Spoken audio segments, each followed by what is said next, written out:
US president has announced the defeat of Islamic State in Syria. It came in a tweet at the end. Donald Trump took to Twitter, giving the US and himself much of the credit for the victory over the terrorists. We have defeated ISIS in Syria. My only reason for being there during the Trump presidency. We now have official confirmation that U.S. troops will be leaving Syria.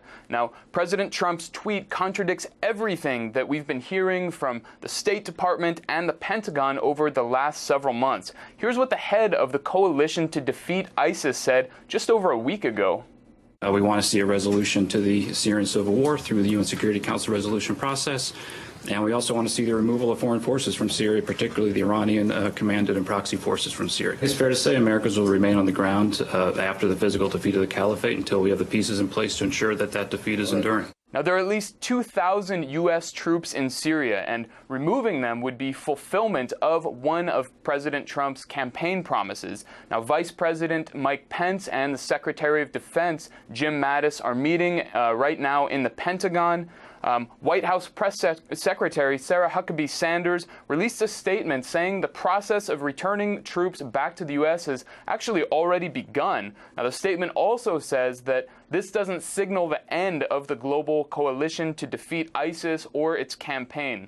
Now, ISIS has been defeated in the sense it holds no territory. Perhaps President Trump is overstating the U.S. role in that effort. ISIS was largely defeated by the Syrian and Russian militaries, along with the Lebanese group Hezbollah. Now, the timing here is very curious. Turkey is threatening an offensive on U.S.-backed Kurdish forces in northern Syria, and President Erdogan has demanded that the U.S.-backed forces withdraw and said that the operation to attack them could start any moment. So Turkey is unlikely to attack U.S. forces, and this could very much factor into President Trump's decision to remove American forces. U.S. troops in northeastern Syria have been working to defeat Daesh. The president has now declared victory over the militants and says he's pulling the troops out. Tweeting, "We have defeated ISIS in Syria, my only reason for being there during the Trump presidency." The White House confirmed the move and says troops are coming home as part of the transition to the next phase of the campaign.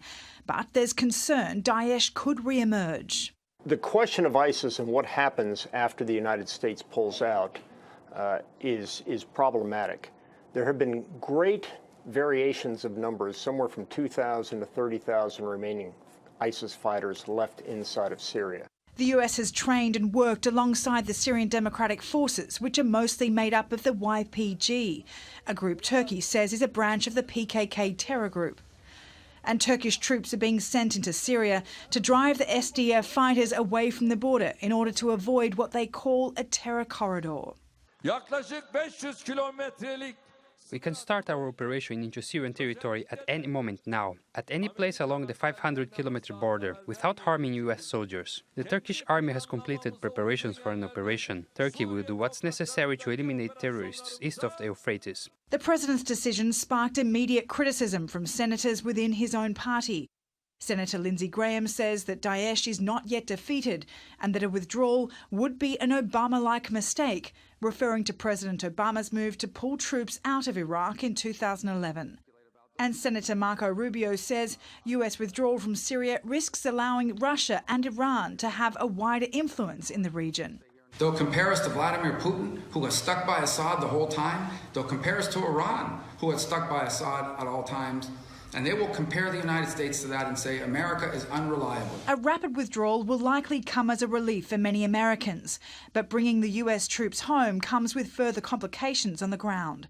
President Trump's promise was to train the SDF to prevent Daesh from regaining a foothold in eastern Syria again.